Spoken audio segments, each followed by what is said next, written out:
Hello and welcome to the West Yorkshire Football Show. We're here for the match review to Leeds United 2, Bournemouth 2, with myself, Stephen Brown, and joining me as ever, Jason Booker. Get your likes on the video, subscribe to the channel, and get your comments in as well if you're watching this live or later. Jason. Well, where do we start with this one? Lots to talk about. Action-packed game. Leeds so close to what would have been an amazing 3 points. Ends up being a very, very good point. I think we'd have all taken that before the game. So close to the 3 points. But I think once that kind of initial disappointment after full time had died down, you realise what a good job Leeds did and what could be a very valuable point. But what were your thoughts, mate, on the game overall there? Yeah, so first off, apologies for not being able to do yesterday. I was out at a boxing event all afternoon and evening. So it could be a good thing because it could mean that we've maybe digested things in a slightly different way, and the initial response can be a bit different to what it's like 24 hours later. I was delighted with the performance. Yeah. I was happy with the way that we set up. I thought up until them scoring, the game was fairly level, but we was building into the game and we were managing them as well as I think we could have expected. For me, they are without a doubt the best side that we've seen outside of Arsenal. They are probably the most dynamic side that we've seen, because I think against Arsenal, I just don't think we played very well.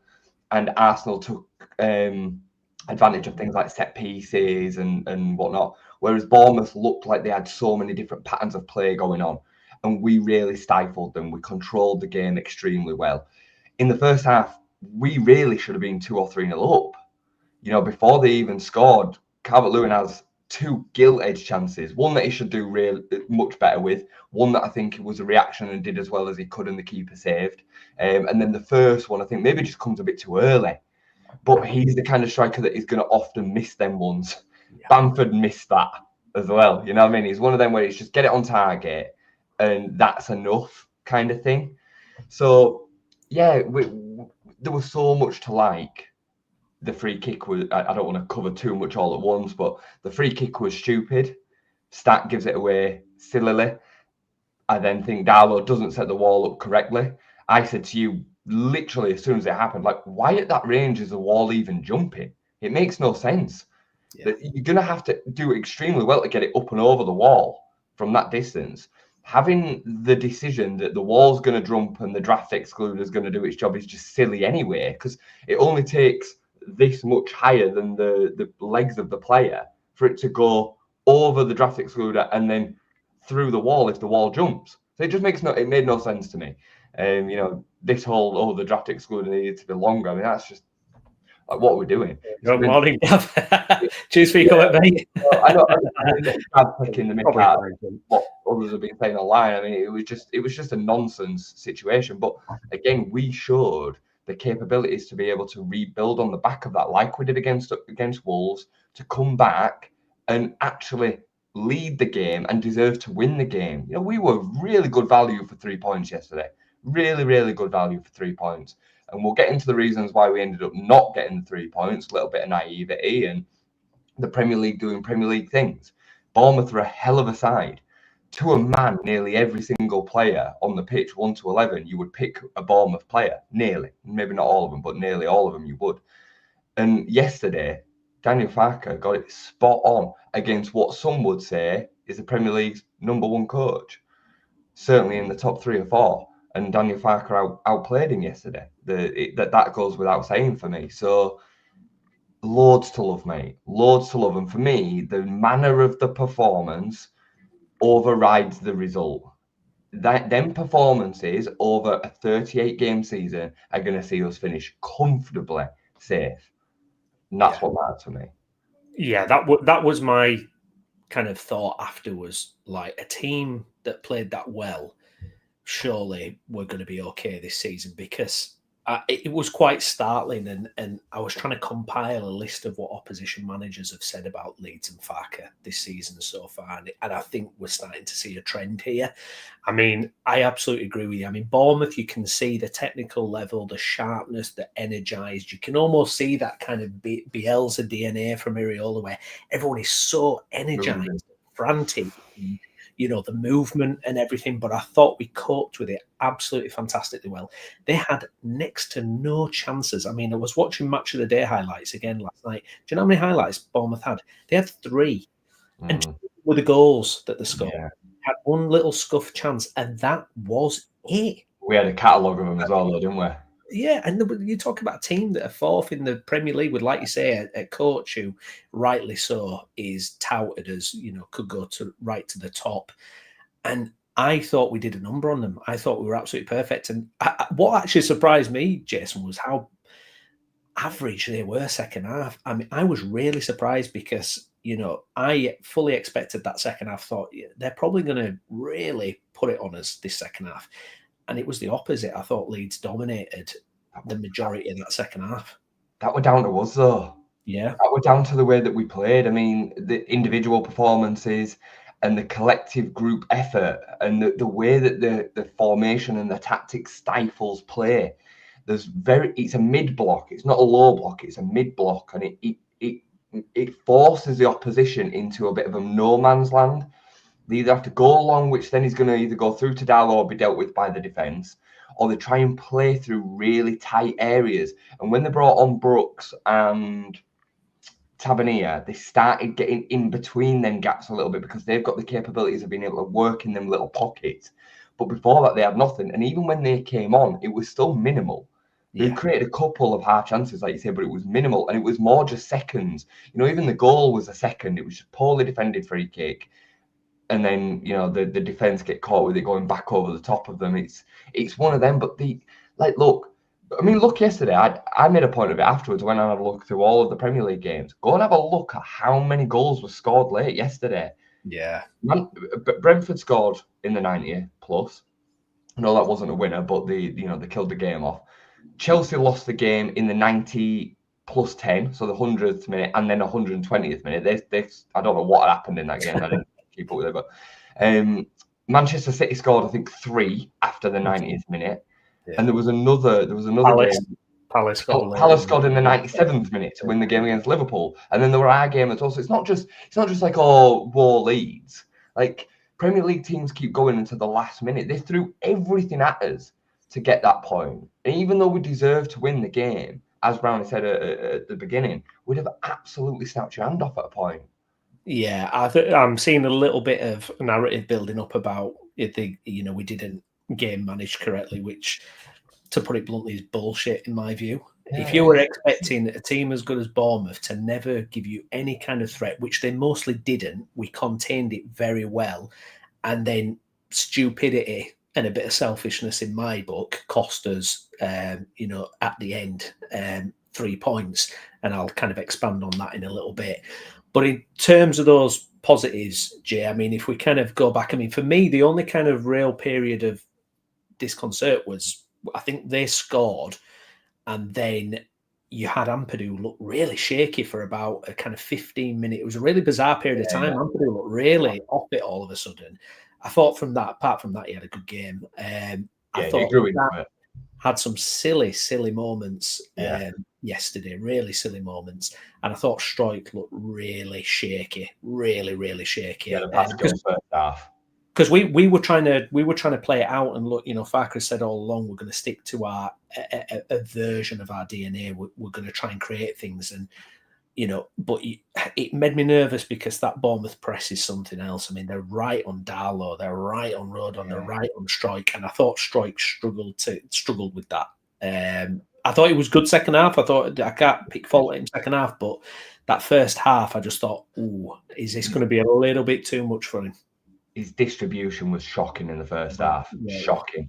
And it weren't even that he were putting them into good areas. It were just shanking it out of play or leaving his teammate completely exposed by, making it a difficult pass to get onto. He had a really, really poor first half. Defensively as well, he were getting dragged into all sorts of places, lack of concentration, seeing some of the worst bits. It was his worst game outside of Arsenal for sure. But I agree with you, second half, I thought it was good.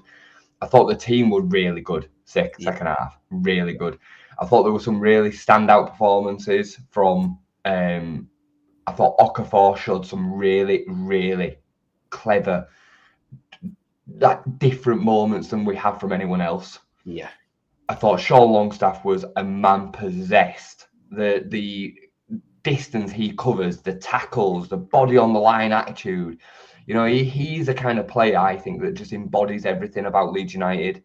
And I'm so glad that we signed him. And you can tell that he's a Newcastle boy. You know what I mean? And Newcastle and Leeds are very similar out there. I think we're both, you know, genuine people, working class. Like and he's just everything about that. And he's got quality too. You know, the finish were a hell of a finish. I mean, it confused the hell out of me. Yeah. I thought it like spun out wide. It was so weird. A goal, yeah. I reacted like late. It was so weird. But it was a technique finish. He's now on set pieces. He got an assist from the first as well. He was by far the man of the match yesterday. Head and shoulders man of the match. And I've got to give a shout out to my boy Brendan Aronson, because for me yesterday I thought it was sensational. Defensive workload. My God, the lad worked his nuts off. You know, like people just totally ignore the fact that he like puts an effective press on and wins as a throw-in on the halfway line. That doesn't just happen by accident. There were one in the first half where I think it was Semenyo got free and he broke right the way to the byline, and Brendan had lost him, but he bust a nut to get back, and he blocks it and he goes out for a corner. And then yesterday, as his confidence grew, you started to see him actually be able to open up and let himself go a bit from a creative standpoint as well. In the second half, there were two moments on the right-hand side where he actually jinked away from a couple of players. At one point, he did a no-look left foot pass into Jayden Bogle. Like, what the hell's this? You know what I mean? But that just shows you that if you give him the confidence and you allow him to express himself, he has got it in the locker. Unfortunately, with Brendan, sometimes it's his head and his body are like not working in tandem.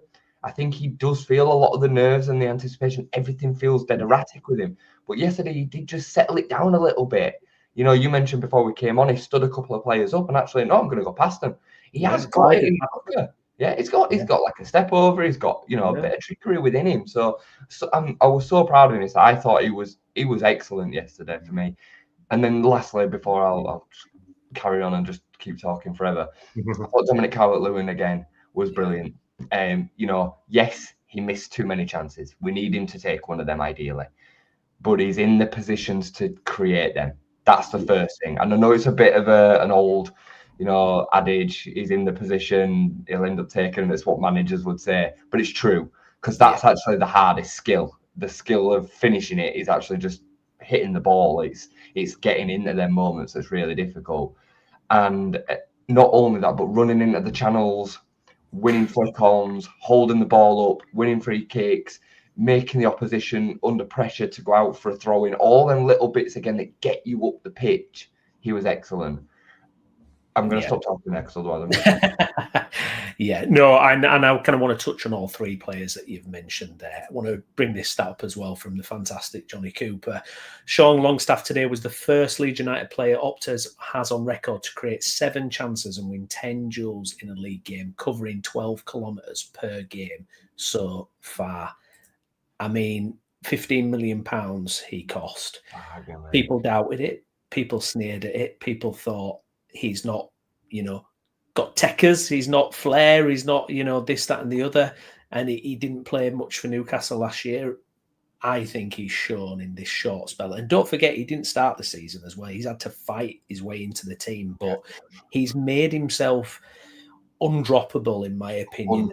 And he's also added the set piece factor, like you mentioned. He's added this other, you know, string to his bow, where now he looks like our best set piece taker for corners. I mean, you know, for someone like Tanaka, it's going to be really difficult now, because you know, you were probably looking at it's one of them two, but for me now, Longstaff is a mainstay, absolutely vital. You can't replace 12 kilometres work rate. You can't replace that with someone else. It's incredible. Can't replace 200 appearances in the Premier League either, Brownie. That level of experience.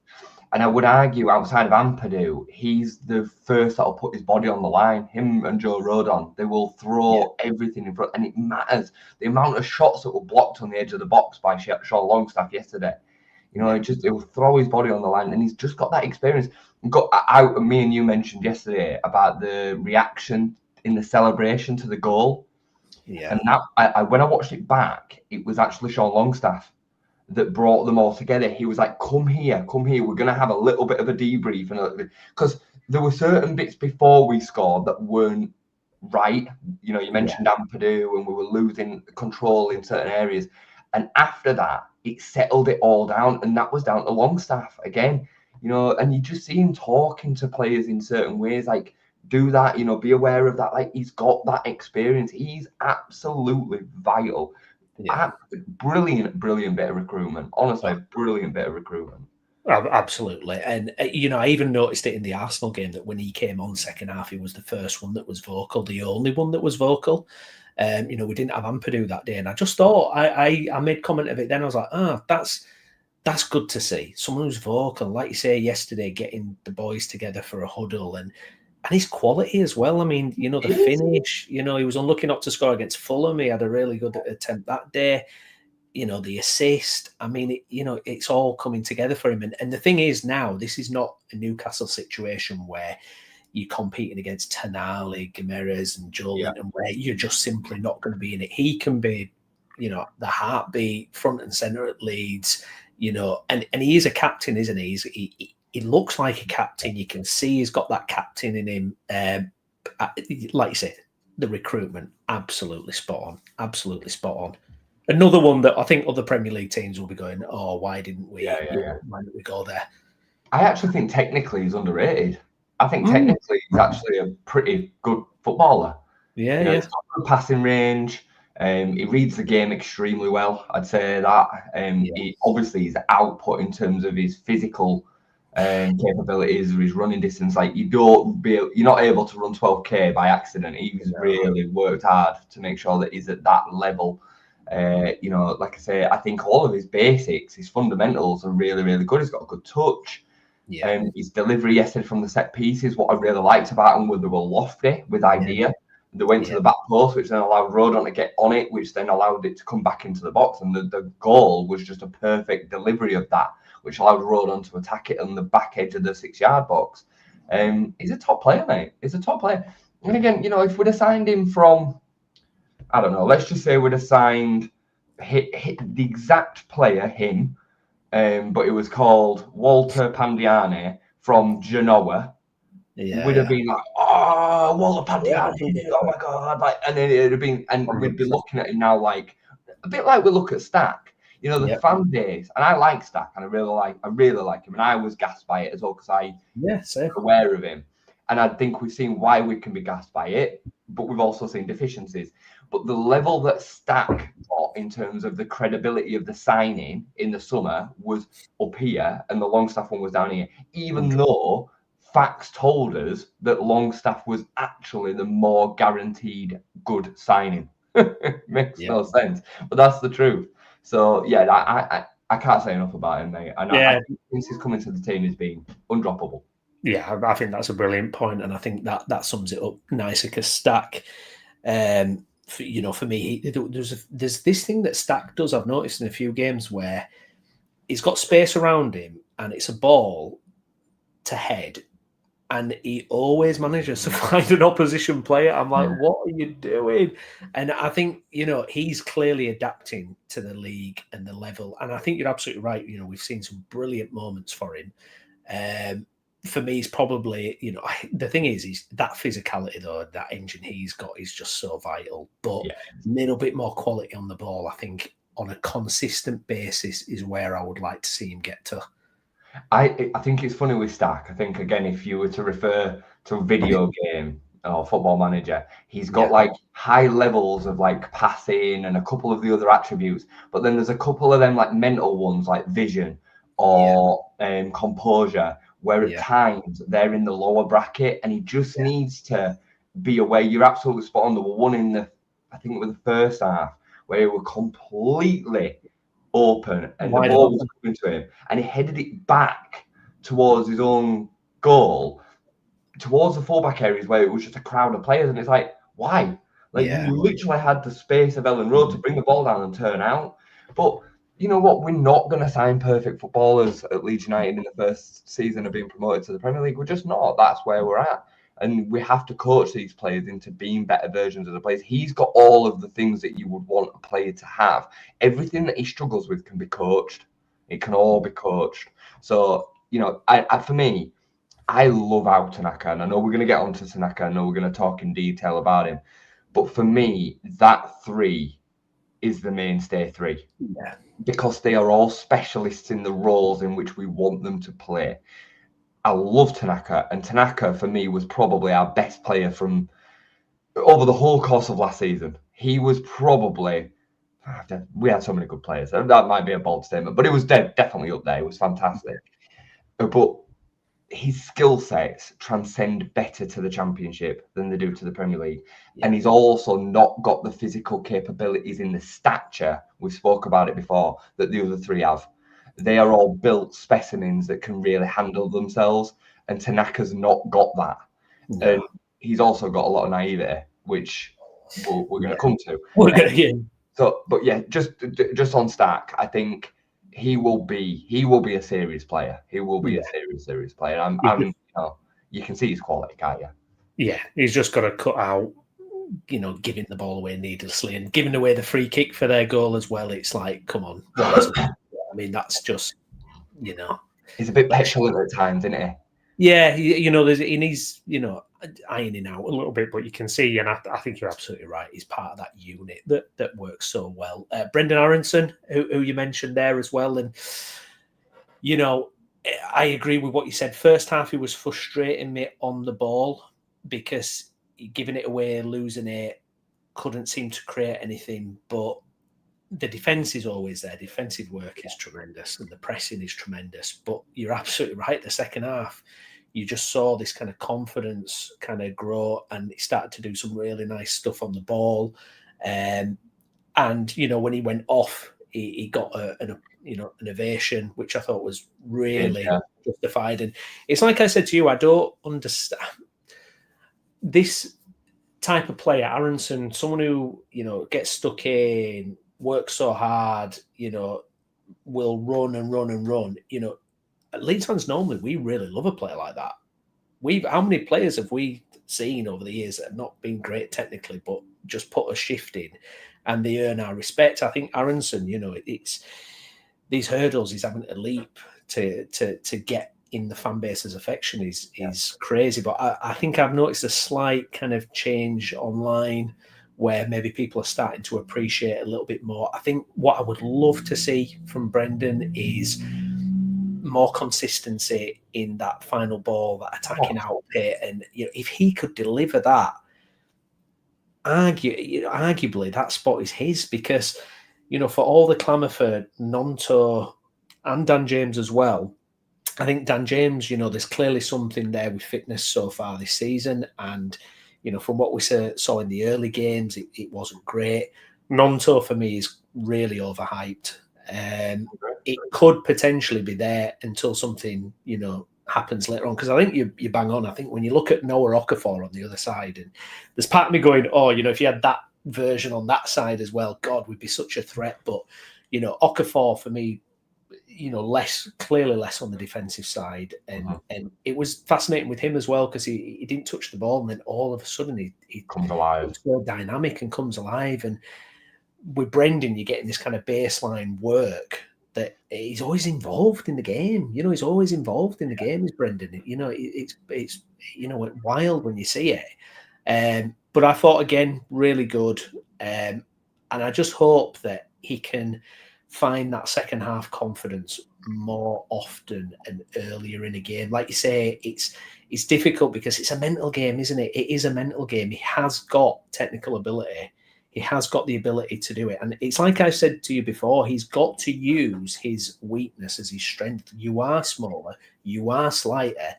When he stood up those defenders and nipped past them, they couldn't touch him. You know, I mean, he was great at winning fouls against Semenya, by the way. Yes, Semenya. What the hell? All I've done, you know, yeah, because Semenya, you know, big guy, and bundled him over a couple of times, and Aronson won the. You know, it's like you've got to be smart. Use your size, use your diminutive size for your benefit. I would have actually said that yesterday's performance was Brendan's best performance in a league shirt. It was certainly the best Premier League one that I can remember. I mean, I thought he had some top performances last season. You know, the defensive output, as you say, is never in doubt, but I think it's absolutely vital at Premier League level. You know, like people don't always listen to what I say, whether it be via text online or whether it be on here. They hear me defending Aronson and they hear me say that he's a good footballer. Like they hear me say that he's technically good or like he's doing all the things that a creative player should do. I never say that. I've never said that. Like he's got so many deficiencies from a technical point of view. Most of it is, like you say, mental, the composure side of it, because he has got it at the feet. He just doesn't always put it together. His decision making is not always on, you know, the right path. If he can add that, he'd be a monster player. And I would argue right now that the balance of the team is better suited with him out there. Funnily enough, since he's been out there, we've started creating chances. Yeah. Now, I like Dan James. At championship level, I spent 2 years saying it. The defenders are scared to death of him. At Premier League level, it's a different kettle of fish because they've got the pace to deal with him and they've got a little bit more awareness to give him that yard, and then they'll nip him. So at Premier League level, he actually out there, he's probably less creative than Brendan Aronson, but people don't want to say that. They don't want to admit that. It's the truth. You go and watch the games this season with Dan James in the team and with Brendan Aronson in the team. Brendan Aronson's created more than Willie Gnonto and Dan James put together. Yeah. Go and have a look at their XGs.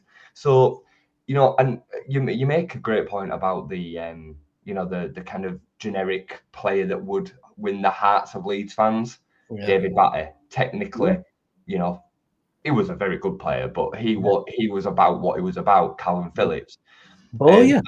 Lee Bowyer. And I'll mention another one. And again, I think these two are the most comparable. If Brendan Aronson had come through the Leeds Academy, he would be a hero. He would. I'm absolutely adamant. Alan Smith. Yeah. Alan Smith was technically a really average finisher. You go and have a look at the amount of chances that he used to miss. Go and have a look at his stats, the amount of goals that he used to score in comparison to Viduka, Fowler, Robbie Keane, Michael Bridges. Go and have a look at how many goals that Alan Smith actually ever scored. Bear in mind that come after the injury that he had, he ended up becoming a midfielder.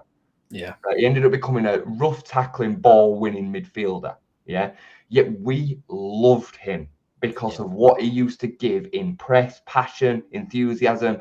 You know, he did have capabilities, but we loved him because of what he gave the team in effort. We ignored all the technical missteps of Alan Smith because of all of the things that Brendan Aronson gives us. Yet because Brendan Aronson is American and we assign him with Jesse Marsh, Tyler Adams, Weston McKennie, and all of that kind of shit that went on all together, and the fact that he went out on loan, some Leeds fans just don't like him. It's personal. It's as simple as that. 100%. Absolutely, 100%. Guys, if you're watching along, please smash a like on the video. Just helps us get it out there to more people. Yeah, bang on with that, Jason. Dominic Calvert-Lewin. Well, let's have a look at these chances. I've got the video on, and we'll kind of talk through them. I mean,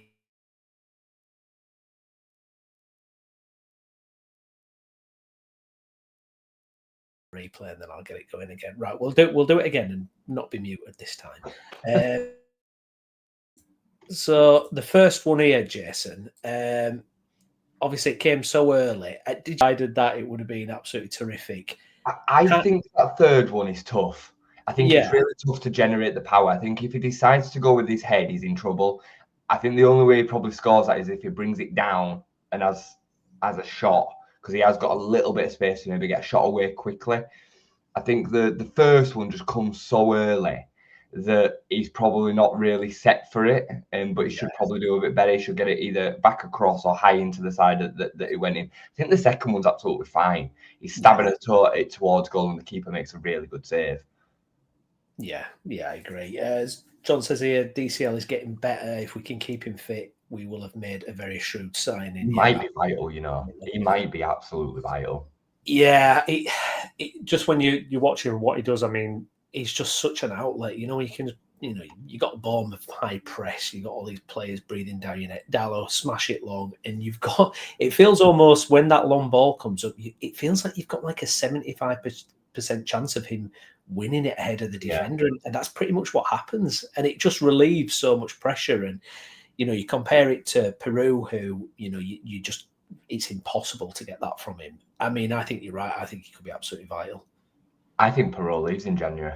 It's not looking good, is it? I don't think it's looking like he's going to have much impact for the rest. I don't know how he's going to get ahead of Nemecha, because there's nothing about this. I don't know what game state he comes on. Maybe, if we play Burnley, after the international break, is he a sub or something? But it's going to be hard, isn't it, to see how he gets play.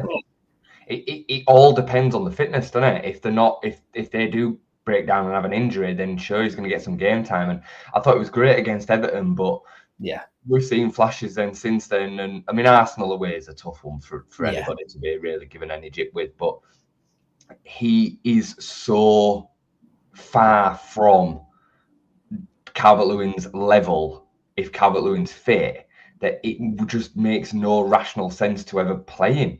No. And I like Joe Perreault, I really like him, but I can imagine a team that take Leicester. I don't know what their financial situation is like now, but I know they've had a bit of an indifferent start. They're going to be sat in the playoffs come January. They might think, you know what, we stick 15 million down on Joe Perreault, he'll take the goals to take us up. I can see that happening already.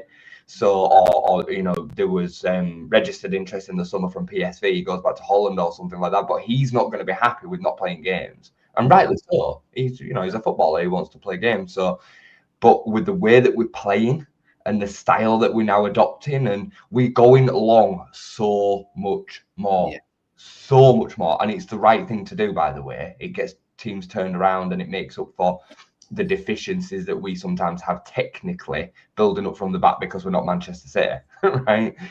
Or Bournemouth.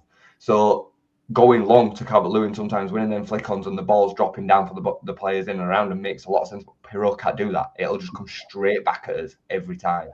So yeah, I could definitely see it. Yeah, as John says, he took the word right out of his mouth. So I was just going to type, we sell Peru in Jan. I mean, that if that happened as well, that's a nice chunk of change. If there's anything extra we want to do in January as well, bring it on. There's an argument, this is a wild take, and if things had worked out differently, but Matteo Joseph is more of the type you need, isn't it, than a Peru? Someone who can physically bomb about. Yeah, exactly. Yeah. Re-signed Bamford. Has Bamford actually signed anyway? Yeah, have you seen where he's gone? Has he gone to Getafe yet? Well, it looked as if it were going to get sorted. It's like stalled, hasn't it? Or something? Yeah. It's a weird one, isn't it? Yeah, but it will be interesting if Peru what happens there. But yeah, look, if you can get a good chunk of change for him, then bring it on. Getafe play Real Madrid next weekend. Imagine him making his debut against Real Madrid. Ouch. Good luck, Pad. I will be watching though. Do you know what? Yeah. I'm a big Pat fan, mate. I'm a big Pat fan. I wouldn't have held any problems with Pat being number 3 choice this season. I really wouldn't. Especially for what you need. Yeah, absolutely. I agree. A bit of praise for our fullbacks again, Jason, especially I think Gabby. What he did for that second goal.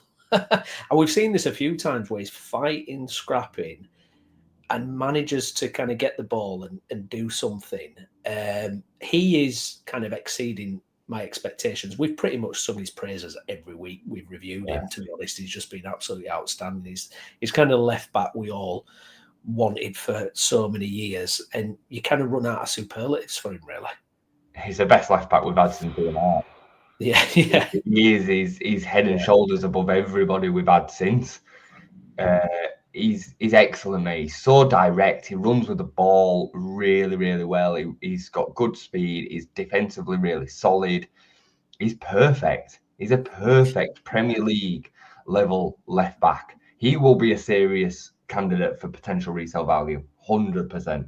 Especially 10 million quid, because that'll make the PSS situation so strong. But you could already see somebody in 12 months' time coming in with 25-30 million for him. You can, because he's a level. He's got a good delivery, and you're right, he battles like crazy. His work rate is excellent. He's quality, mate. There's nothing. I'd say he is perfect. I mean, obviously he could do all of the things that he does better. He could be quicker. He could have a slightly better delivery, like all of these things. But he does everything to a really good standard for us, and the position that we're in, he is literally perfect. Yeah, I mean, as a piece of recruitment, £10 million. Quid bargain, I mate. mean, what I'm kind of gobsmacked is how is this guy not being picked up by someone else? I mean, it's Yeah. wild how good he is for that value. I mean, when you start looking at that and like, we discussed Longstaff earlier. I mean, the recruitment again. I mean, if it keeps on like this and if we stay up this season, you just got to say this recruitment again. They've delivered. 11 players for 100 million on it. I think we ended up with, and yeah, I mean, I think we can't get too excited because we have got these injury situations with some of these key players. Yeah, But you're absolutely spot on. I mean, if the circumstances do fall out that this carries on, I left a message in the group yesterday saying I think this team finishes on between 46 and 49 points, which will keep us comfortably safe. I think we'll be absolutely fine. I'm more and more coming around to it now. Come game week 10, if this kind of trajectory is carried on, I'm going to be like, this is fine. We are absolutely fine. And you're spot on. Like the recruitment will be looking at him like, yeah, we nailed this. And you can see it within the boys that we've signed. Like they have done good recruitment. They could have just done with one more, maybe two, but one more certainly would have, I think, appeased everybody. And I think they they acknowledged the fact that they wanted one more. We didn't get it, but most teams didn't get everybody that they wanted either. And then again, I always stress, go and have a look at what's going on throughout the Premier League when you look at recruitment. Manchester United yesterday again, they've made all this recruitment and just stunk the place out. They are a bottom 17. They're a bottom 17. They're poor. Villa, desperation signings. I saw a really good quote yesterday from somebody that really hit. They said that Villa have been recruiting like a Besiktas or a Fenerbahce. Players that are kind of over the hill, but they had glory days, but now they're a fading light, and that's exactly the recruitment policy that they've had. And they're looking really, suffering. West Ham, their recruitment's been difficult. I can go on and on and on. Even some of the teams that are looking like having all right seasons, like Everton, I'd say that their recruitment outside of Jack Grealish was a bit scattery as well, and is not paying off in the ways that they'd maybe expected. So, it's been all right, mate. It's been all right. Right, absolutely. And Johnny again raises an interesting point here. We'll struggle to hold on to Bogle next season. The team will make us an offer we cannot ignore. Governments are maybe the same. And the thing is, this model will thrive on that. It's where you've got assets you can sell. You trust your recruitment team to deliver again, because the PSR pressure next summer, it's not like, we survive 1 year in the Premier League, we've got another 150 million to spend with no sales. It's not going to work like that. We're going to have to regenerate the squad, and we're going to lose players. You've got to hope that the recruitment model there can deliver to replace those. So Gabby, Jayden, what we want and what we need to start happening is basically getting good fees for players. That's what we'll need. We'll need 25, 30 million pound sales if it's going to happen. That's what we need to actually come through for once. Oh, you're getting a visitor? Yeah. Sorry, I was listening to you then. Yeah, don't worry about it.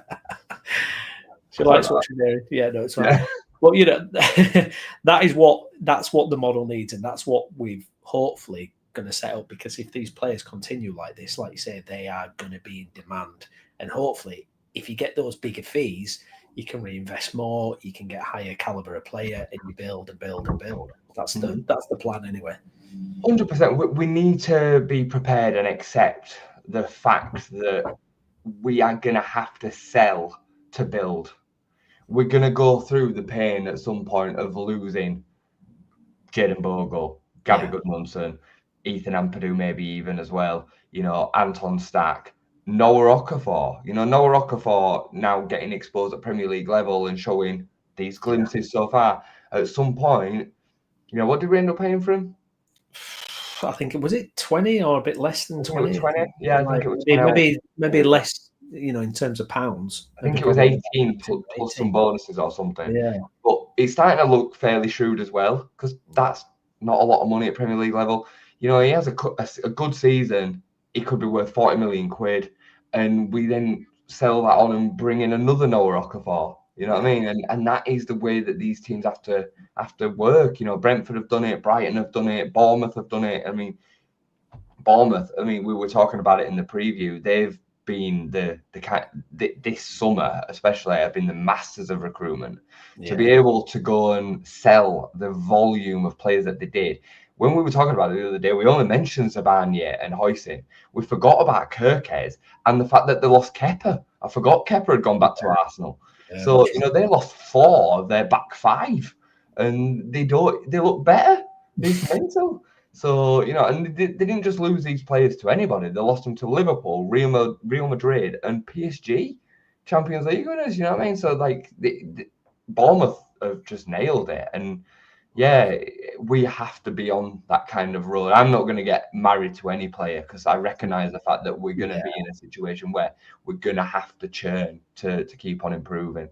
Yeah, I agree. I mean, it's going to be interesting with someone like Tanaka, and we'll kind of get into it with Tanaka a little bit. But, you know, is he going to be happy? Kind of this role. It's, you know, it's difficult to say. It might be someone you can get a bit of money for, and it's good for PSR. Speaking of, you know, that goal yesterday, obviously, last couple of minutes of game, very frustrating. I will say it was a poorly defended free kick. It felt like we were all over the shop defending that. But the kind of moment leading up to it, it's frustrating. I know some people are kind of saying, well, Tanaka was the wrong sub and that. But for me, Tanaka was fine against Wolves when he came on and helped relieve some of the pressure because he's got that energy and bounce. We don't know what state James is in, really. And I thought same again. If Tanaka comes on and does the same again, bang on. What really frustrated me, and it was a silly mistake, but probably worse than that, and I know he's not a selfish player, I actually thought it was selfish from Tanaka, and I don't even know if it was a conscious thing, but for me, it screamed, I'm not playing a lot. I've got to make an impression, and I'm going to do the thing that worked in the Championship, which was kind of, you know, get out of a problem situation. And I think that's one of the worst crimes you can commit because that without that free kick, they're creating nothing. They're not doing anything. That free kick gave them the opportunity to get the ball in our box and have something like that happen. It was such a stupid moment and a selfish thing to do. And by the way, I love Tanaka and I don't think he's a selfish player. Culturally, I don't think they're not selfish players, but I thought it was really stupid that yesterday. And I think to say, well, that was Farke's game management. That's Farke's fault. No, that's a player making in a split second a wrong decision out of, for me, selfish reasons of I want to be on the ball, I want to show what I can do. And look, I get it. He's trying to make an impact. He's trying to say to Farke, look, I'm good enough to get back and win my place. And he knows he's got to deliver in these small moments, but it was completely the wrong decision and it's cost us 3 points there. I couldn't agree with you more, mate. I mean, when the sub happened, I was like, I'm not really. Brendan had such a good game, but it was the 90th minute. You know, we're working down some time. It's fresh legs, so get it. And defensively, he's probably going to be a little bit more on it than a Dan James, right? So I can kind of get the sub to a point, and then you're absolutely spot on. That action ultimately cost us a game. Yeah. Cost us 2 points. And if it had been Brendan Aronson, he'd have been getting absolutely absolutely. He should have just clipped it down the touchline, clipped it down the channel, and just reset. That's it. But you're right, he does a good bit of work, and then he tries to take it into a space against 3 or 4 players, and we end up giving away the free kick. That had nothing to do with game management. That wasn't Farke's fault. The one thing that I will say in playing devil's advocate against Farke is I didn't like the substitution of Calvert-Lewin for Metcher at that very point. It's a kind of a cardinal sin to make a sub when you're defending a corner or a free kick. And it was like, there's not enough time to make this unless we make it now, so I'm going to make it anyway.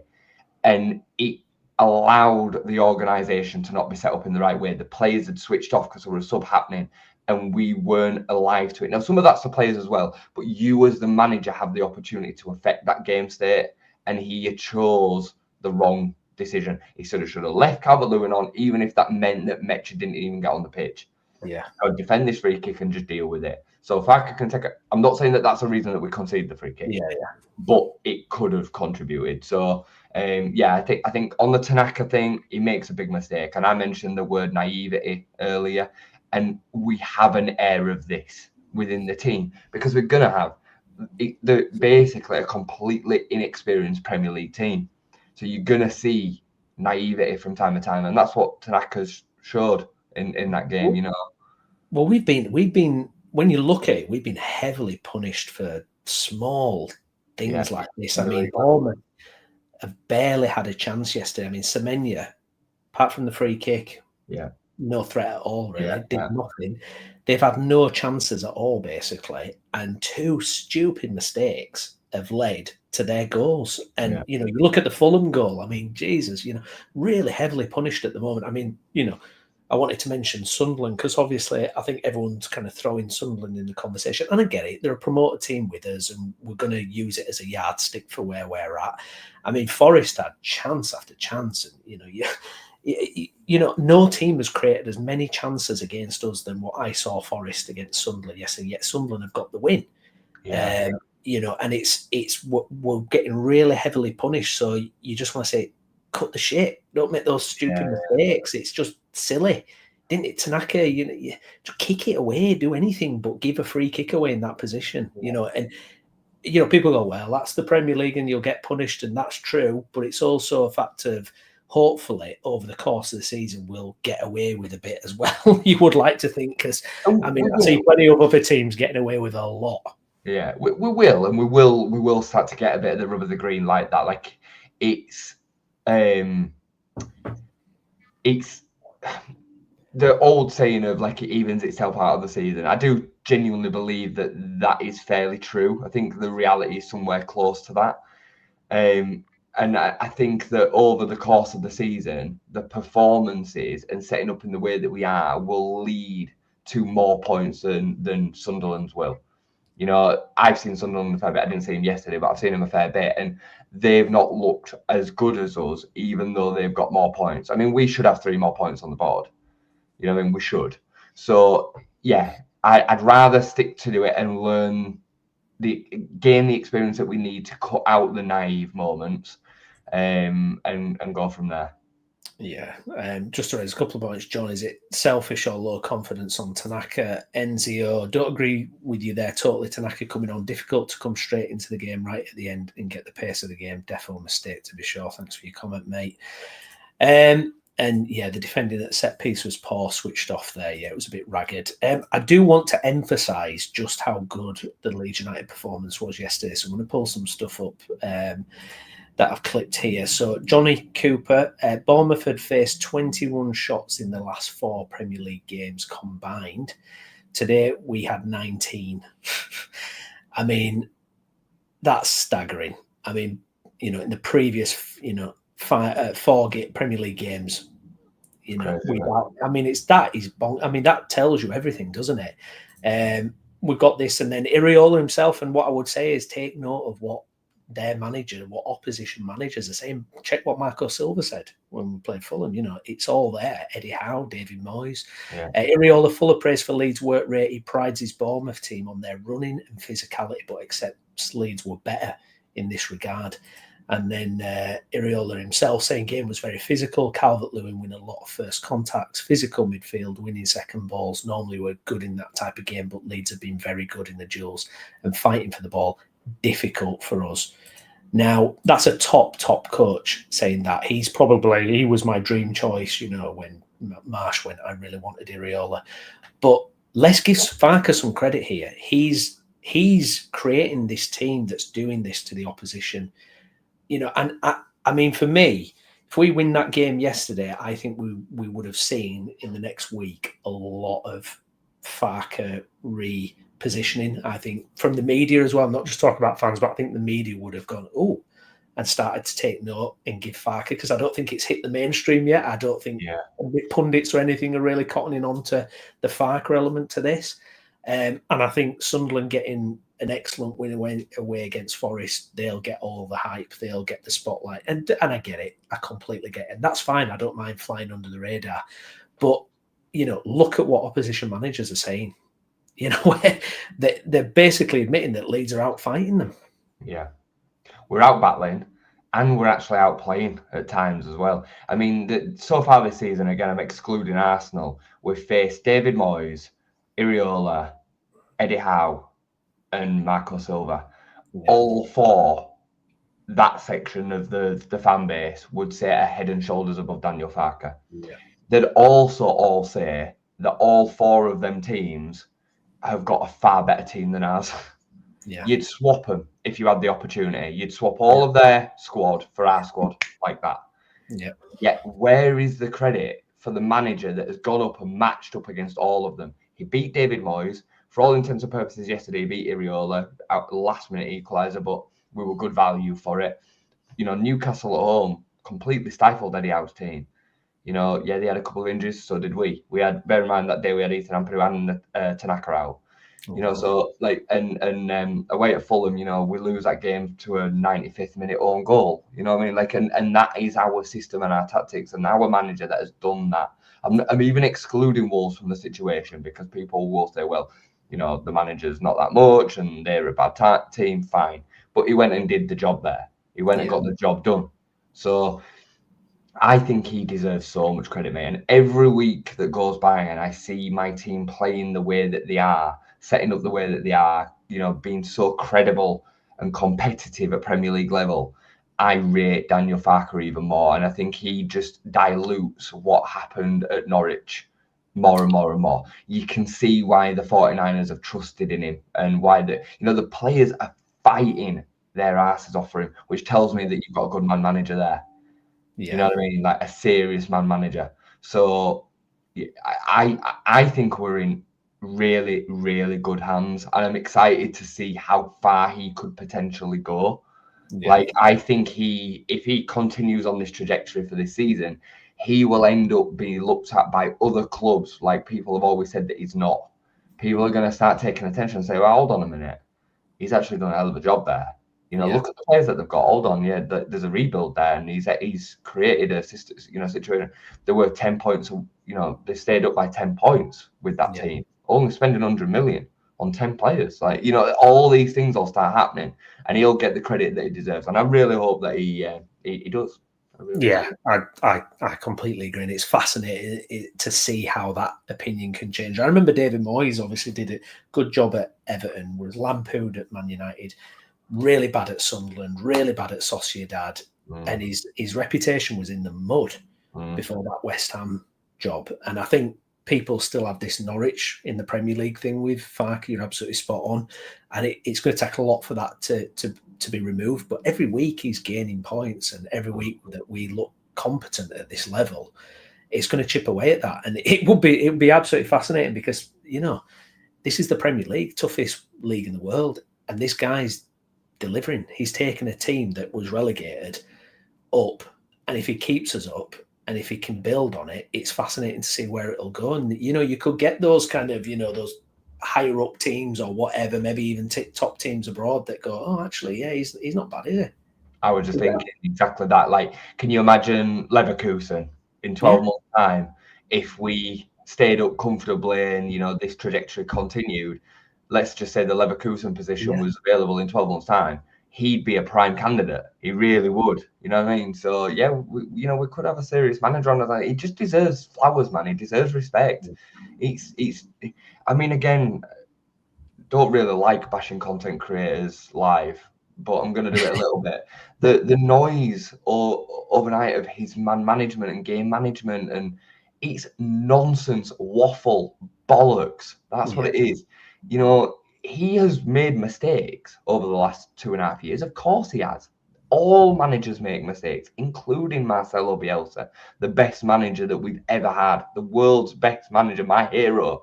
They all make mistakes. But the continued success and improvement and man management and tactics and the structure, the formation, everything points towards him being a top manager. Yeah. Yet some just can't let it be. I don't get how you can kind of argue with where we're at. So we're sat in the table, what are we, 11th? After after 6 games, which is a good barometer. Stop the clock. Took us out of the Championship. First year, you could argue, and we sat there after that playoff defeat, and if he'd have gone at that point, I would have gone fine. Yeah. But I think over the course of his 10 years, proved a hell of a lot, and I think we've got to start to kind of recognise that. We've got to start to kind of realise that he's a part of that, and all these, like you say, other content creators and it's game management. And what I don't understand is picking apart things. It's like, on the one hand, they want to say, we're going to struggle, we're second best, blah, blah, blah. But then on the other hand, we're saying, it was a poor first half and this was wrong and that was wrong. And, like everything's meant to be perfect. And, you're just meant to, Bournemouth aren't meant to even get a chance against us. It's just, it's clickbait waffle, mate. It's clickbait nonsense. Negativity attracts more than positivity. And I'm not positive for the sake of being positive. Go and watch our streams the last time we were in the Premier League. We'll say it as it is. It's just as straightforward as that. But you're absolutely spot on, mate. I mean, Bournemouth took Liverpool war and death on the opening day of the season, came back from 2-0 down and could have won that game. Yeah. There is serious that's the only game this season that they've lost. Yeah. And they've gone and made mugs of other teams this season already, established Premier League teams. So like, what are you expecting? Last minute chances are gonna happen from time to time. Absolutely. And they're gonna score them sometimes. The only thing that we really needed to do better in that game was score a third, so it didn't matter, and we had that little bit of ground, that little bit of coverage of a 2-goal lead. But you're not gonna do that against teams that are sitting in third in the Premier League very often anyway. So nonsense, mate. Nonsense waffle. And I'll, regardless of the numbers that we ever get on these streams, I'll just keep on saying it as it is, whether it's popular or not, because it's the reality. And that's what we should want to hear, and we should want to feel. And we should want to feel positive about our football club. We are in the best state this club has been in for 30 years, 25, 30. Because even when it was good in 2002, the mess was behind the scenes. We didn't see it. We couldn't see it. The club was burning from the inside out. This is the best our club has ever been in, probably since we won the league in 92. It is. Best ownership, best situation. If you could throw Marcelo into there, I'd still do it, of course, because I love the guy. But Daniel Farke is the best manager we've had outside of Bielsa since David O'Leary. Yeah. He is. It's as good as we can have had it, unless you were born and around for the 60s and the 70s. This is as good as it's been. Absolutely. 100% agree completely. Enzio, 100% there, Jay. Everyone makes mistakes, and I personally would like us not to sit back and be more proactive. But the guy has progressed and adapted to. He's got everyone fighting, but then he acknowledges as well. Easy for me to say to be proactive, but we're playing against top teams. I mean, look at Wolves. Look at Wolves yesterday. They nearly beat Spurs. The week before, we were 3-1 up against them, and we just, Farke said he didn't want us to drop back, but sometimes, you're playing good teams. Yeah. You don't get to dictate everything. At championship level, you do, because we were so much better. We could pin the teams back and keep the possession. What we did last season was we got 2-0 up, and people moaned about this, but we got 2-0 up, and then we pushed them back into their own half and kept the ball. We were really good at retaining possession. At Premier League level, you can't do that. You'll get mullered. You'd get absolutely mullered. So at times, you're going to end up sitting back. Whether we're football manager fans, other coaches, other football managers, we would have all 2-1 up at home against Bournemouth, gone a bit more defensive in the last 10 minutes. Yeah. Every single one of us. Like, it's nonsense to say that you won't do that. I understand the attitude of being more proactive, but then you get it on the counter. Yeah, and you'd just be spewing that he didn't bring on another defensive player. So Enzio's always really, fair with his comments, and I think he kind of contradicts himself or kind of catches himself in what he's saying in the second bit. So he's spot on in that bit. But yeah, I think you have to be careful with saying what you want. Like 1 to 11, they probably have 9 of the first starting 11 out of the two teams. They're full of talent, full of quality. If you just keep on going at them, you just get mullered, or you have what we had in the Bielsa season number 1, where you have 4-3 games and 5-4 games and stuff, and sometimes you come out on top of them and sometimes you don't. And I prefer this pragmatic view because I think it gets you more points. Yeah, Absolutely, I agree. Skip, thanks for your comment. A good performance, but a good and frustrating point. 8 points from 6 games, 2 wins, 2 draws, 2 losses. I'd have taken that all day. Just looking around the rest of the Premier League, then taking in some of the results. I mean, let's talk about Sunderland, because it's fourth in the league, absolutely fantastic start. They got their first away win against Forest last night. What I've got to say is, I don't know if you've seen it, but Xhaka's ball in for the goal. I mean, it's just that extra bit of class. Yeah, it's absolutely lovely. It's just that bit of finesse, that bit of extra quality that just unlocks the door.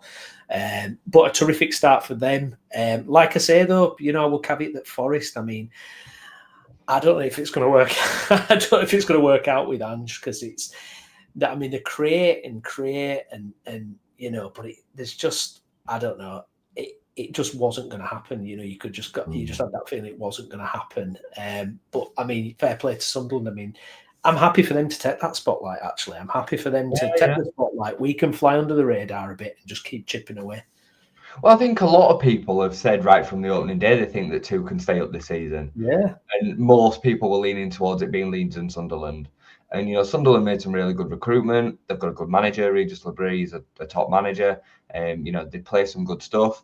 I do think that they are playing above their XG at the minute, which can only last. And I don't really like leaning on XG too much, but it's an outlier. It's a pot. You can use it as a an area to kind of talk around, I guess. I think at some point that will balance out, because it usually does, and they'll then start dropping more points, and you'll start seeing them actually fall into the position in which they should be. I think based on the opening 6 games, they would fairly be on 8 points, and we would fairly be on 11. Does that make sense? Yeah. I think that's actually how it is. I think we're the better of the 2 teams overall. But fair play to them, and I hope they stay up, man. I really do. And I don't want. I mean, I don't care who goes down, if I'm totally honest with you. I'd love to see Manchester United go down, but that's just a pipe dream and it'd be just funny. But I don't really care as long as it's not us. But I would like to see, for the kind of the integrity of the Premier League and the Football League, the Championship and all the rest of it, for 2 of us to say, but I wouldn't even mind seeing Burnley stay up again. Because if Burnley stayed up, if all 3 of us stayed up, it'd make staying up next season easier. Yeah. So, I'm all for that. Take down some big ones, take Villa and West Ham, and take some of these. I'm all for it. So good on them. Fair play to them. Yeah, absolutely. Burnley got a bit of a hiding at Man City yesterday, but it was 1-1 till 60 minutes or something. I mean, they were competitive, they were in the game, but that Man City can so capable of doing that, aren't they? It can happen. I think Burnley have shown a lot about them, if I'm honest. I know that they're on 1 win, 4 losses, I think it is now, but Manchester United, they probably deserve to win that game, and they ended up losing to a dodgy last minute penalty. I've seen them in other games as well where they've looked really solid, and they've been better than what they are. I mean, Jadon Anthony is one of the top scorers in the Premier League, which I find hilarious. He's an FPL master at the minute. Anybody that's got Jadon Anthony but I think fair play to him. But yesterday you can have that, we lost 5-0 against Arsenal. It's one of them that you just go, It's one of them days at the office, and you just carry on going. But Erling Haaland saved us both on a FPL front in the 93rd and 95th minute.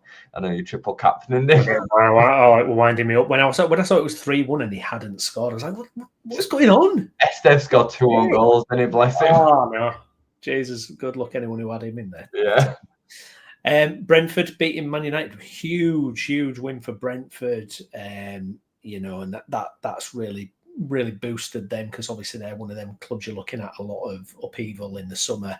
But Man United, I mean, they just continue to be an absolute shambles. I mean, is he trying to get sacked or something now? It's at that point where does he just want the compensation, because it's just diabolical. Browney, right?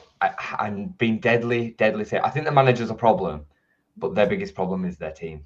Yeah. They are just not very good. No. That's the long and short of it. If you were to take the 11 players that started for Manchester United yesterday and put them in a Wolves kit, you'd be saying they were dead average and they're in a bit of trouble. I think you take. I don't even like Bruno Fernandes, but he's clearly their best player. You take him out of that, and they are bereft of quality, mate. Yeah. And then the Šeško kind of project. These players are going to take time, and they take the right environment.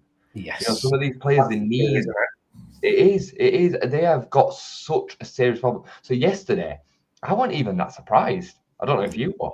For me, that was a team that's going to finish 15th, beating a team that's probably going to finish around 16th. That's what it was.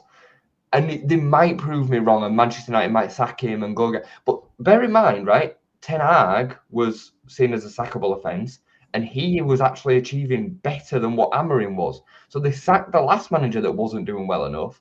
Yeah. What do they do now? Because you go and get another manager. I mean, who do you get? Do you go and get another project manager like Amorim, who might end up making it worse, like he did, or do you go and get like a Sean Dyche just to stable the club? I mean, I would. Oh, it would be amazing. Got like a Sean Dyche or a Sam Allardyce. It'd be honestly, I'd die laughing. But yeah, I have. You will back me up with this. I said this since pre-season. I thought that they would be in a relegation battle this season. Yeah. I said it, and they beat Burnley with a last-minute undeserved penalty, and they beat Chelsea against 10 men for 85 minutes. That's their 2 wins this season, Brownie. Yeah. That is their 2 wins. They should probably be on 0 wins. Yeah, they're not good.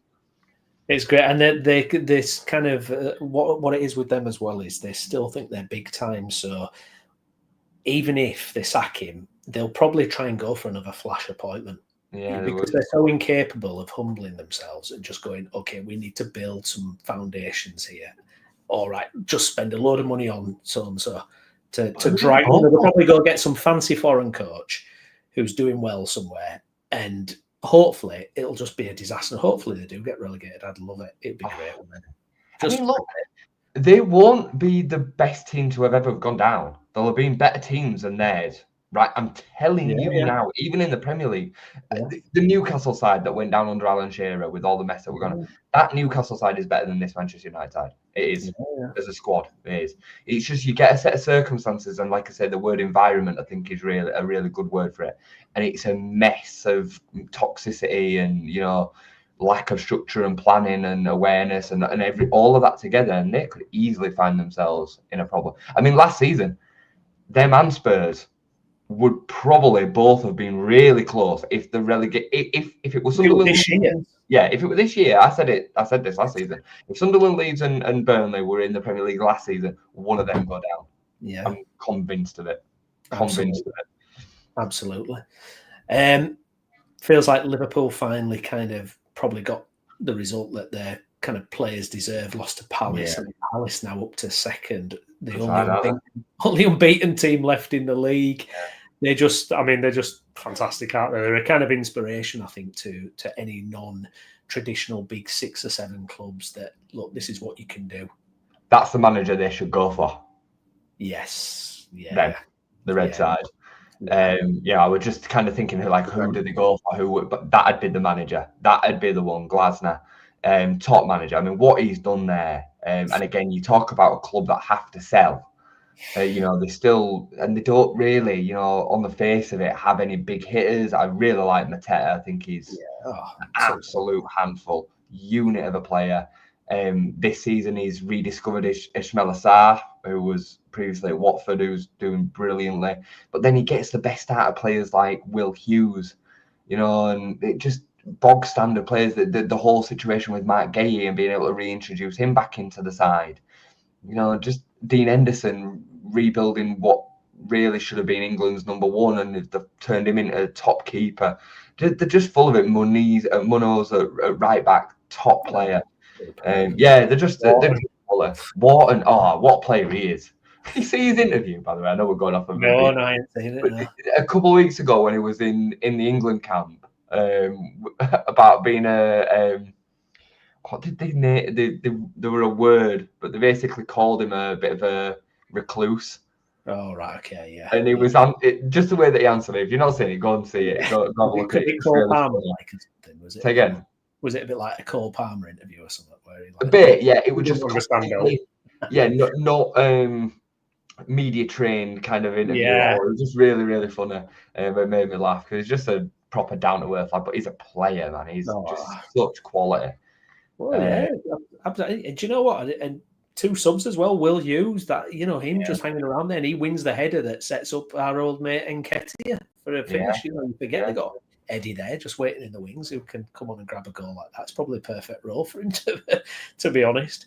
He's been a bit part for so long now, hasn't he? At Arsenal and at Palace, he's never nailed it down. I feel a bit sorry for him actually, because I think he's a far better player than just being a bit part player somewhere. But he's a very 6-yard box striker, and I don't think the game suits him. I think if he were playing in the 90s, I think he'd be perfect. He'd be literally a perfect striker, but he needs to kind of play with somebody. He's not. Yeah, he's a funny one. Bit like the issue at a lower level that we had with Joffe. His role within the side just doesn't kind of seem to make sense, but he's very capable of coming on and scoring a last-minute winner like he did yesterday. Oh, yeah, definitely. It's Tottenham next week then, Jay, before the international break. Obviously, we'll be back this week, give a bit more in-depth discussion of it, but thoughts ahead of that one? Spurs, interesting. I thought they were poor against Wolves. I thought they were a bit lucky to get away with a point against Wolves. New manager there, obviously, so he's still trying to get his ideas across, but they're just riddled with quality. It'll be, again, a tough game, but I'm finding myself going into these games with more confidence now, where I'm thinking, if we compete, if we're at that level that we know we can be at, we could lay a glove on it. And if we could come out of that with a point again, that's a top result for us. Browney, any game at Ellen Road, I believe we can do something. I really do. Even when City turn up, even when Arsenal turn up, even when Liverpool turn up, I will go into the game hopeful that we can get something. Just like yesterday. And we found ourselves in a situation where we should have won the game. Spurs, again, you talk about like last-minute winners, another one, or last-minute equaliser. Spurs yesterday against Wolves. It's Premier League, isn't it? So I think that I picked them to be top 4 this season. I think they'll take the 4th spot. I think they've got some real quality. And Thomas Frank, unfortunately, I don't like him, but he's a good manager. Say it through gritty teeth. I go into it hopeful again that we can win the game. If not, we take a point. I'd have probably taken 1 point out of these 2 games before a ball was kicked. If I'm being deadly, deadly honest, I would have done. So with the fact that we've already done that, leaves me in a situation where this is a bit of a bonus. And I truly believe, like I said, any game at home we can win. So let's just do our thing. Be difficult to beat, play to the quality and the level that we are, and go from there. That's how I feel. I think we're going to start to see some desperate decisions from owners as well. We've seen Potter go, which was mad. They let Potter do the press conference on the Thursday and then sack him on the Friday. Nuno going in at West Ham. I mean, on paper, it looks like a great move from West Ham. Those wingers they've got, and you could see that going very well. But it doesn't necessarily just mean that it's going to work there, does it? No, it doesn't. And bear in mind that Nuno was sacked at Wolves eventually. Like all good managers get sacked eventually. They're going to get sacked at some point. So he's not impervious. A lot of Forest fans will say that the form dipped. From February last season and continued into this, and they weren't that happy. I don't know if that's a bit of copium, but that's what they say. West Ham are a bit of a fruit basket of a club at the best of times, aren't they? So who knows how that'll kind of work out. I think it'll probably work out quite well. I think it feels like a good match. They need to readjust their expectations, West Ham. They think they're massive, and they're just not. They're an all right size club. I like them, actually. I do like them, but they're just not what they think they are. I think that West Ham have reacted, personally. I think that they've maybe caught wind that Nuno was going to go somewhere else, could have been maybe abroad. There could have been whispers that someone within this league were going to sack their manager and go for him. And they thought, you know what, we're not really happy with this. But we've got to do it now. Because otherwise it had been done on the Monday after the game when they lost at Palace, home to Palace. So that's what I think's happened. And they've made this because the writing was on the wall. It wasn't going to work. And Potter, for him personally now, he needs to rebuild. He needs to kind of go away and go again. He might even have to drop down to the Championship. Leicester or Southampton comes open, and he maybe needs to go there because the last couple of years, 3-4 years probably since Chelsea, have been pretty brutal for him, really. So Yeah, I respect what he's achieved and where he's come from in his career, but I'm not a Potter fan. I'm not a Potter fan myself. Really. We've seen with what Brighton have gone on to achieve after him that he was probably holding them back. So yeah, agree. Just before we wrap up, I do, not to get too far ahead of ourselves, but after the international break, what a run of games! I mean, it's kind of split into two halves. So when we come back from the international break, we've got Burnley, West Ham, Brighton, Forest, and Villa, and then the kind of December games after that, it's Man City, Chelsea, Liverpool. yeah. So really, you're looking at that block of games after the international break where we could, if we could win a couple of those, it would be ideal. That's where I think it needs to be. We need to win more than we've had at the minute. You know, getting points with who we're playing at the minute is good, but yeah, I mean Burnley straight after the international break. I mean that's going to be something else. I'd like to see us on 20 points by the time that we come to December and we play them 3 games. I think that'd be a really nice target. So that'd be another 12 between Spurs next week and then the end of that run of games. I think that'd be a really good, decent return in and around that. And that's halfway to what you need to stay up then before we even touch a ball in December. So I think that's where I'd like to see us at, whether that comes through draws or wins or whatnot. It's it doesn't really matter, I suppose. But yeah, mate, I'm just optimistic. Like, what's to be negative? Like, sure, I had a bit of a moment yesterday when I got to the box and I was like, I wish we'd have taken them extra 2 points. Yeah. That's really nice. Of course. We want to get them points on the board as quickly as possible. But for me, right now, it's just so pleasing to see us be so competitive, enjoy the Premier League. Like, this is what we wanted. We're super competitive. We're winning points. We are capable of winning games. We're testing ourselves up against the best that the Premier League has to offer at this moment. We didn't play Bournemouth after they'd only had 1 win in 6 or whatever. We played them at probably their peak right now, unfortunately. And we more than match them. We deserve to win the game. So the performances are actually more important at this stage of the season because it shows that we're going to be capable of maintaining that and getting points throughout the season. So, and the level that the players have shown to be able to fight but also compete is huge. No, I agree completely. I mentioned to you, yesterday about having, PTSD from the last time we were in the Premier League and how uncompetitive we were and how god awful we were for most of that. And this is where this confidence building from, because you're just seeing it week on week. We're so competitive in games, and it feels like we've hit on a strategy, recruitment wise, tactic wise, that seems to be working at the minute. Yeah. Well, I just mentioned 20 points then, right? The season that we went down, didn't we finish on 27? Yeah, I'm sure we finished on about 20. Yeah, about that. That might actually be over the top ambitious. But the fact that I'm even capable of being able to say that after the first 6 games, I want us to have 20 points before the beginning of December, just shows where we're at. You know what I mean? Like, would you right now take going into the last game of the season with it being in our hands? From what I've seen at the minute, no, because I think you think more than that. Yeah, I think we're better. Yeah. I think from what we've seen, I would be hopeful we won't be in a position like that. I would hope we're in a better position than that, so I won't take it. But again, it tells you where we're at, doesn't it? It tells you what we've seen and shows you the landscape of where we're at, and that's a massive, massive positive. So yeah, I don't stress about it at all, mate. This season, I'm not stressed about it at all. I were stressed at the start of the season. I was nervous against Everton. And then there were some nerves about the Wolves game, more because of the noise that was around it. But most of this season, certainly yesterday, turned it on, just dead looking forward to watching the game. We went 1-0 down. Oh, that happens at Premier League level. Okay, let's see how we react. Like, I'm not like, I'm not losing. Yeah, and, the boys showed why I don't need to be stressed. Yeah. So, yeah, super proud of him, mate. I'm super proud of him. Absolutely. Long may it continue. Good stuff, right? We're going to leave it there. Thank you for everyone who joined live and got your comments in. Really appreciate that. If you can pop a like on the video, get subscribed to the channel as well. Myself and Jason, we will be back in the week to discuss more Leeds United and preview the Spurs game. But until then, have a very fantastic rest of the day. I've been Stephen Brown. With me has been Jason Booker. Thank you, Jason. Thank you, mate. And we'll see you again soon. Thanks for watching. Bye-bye.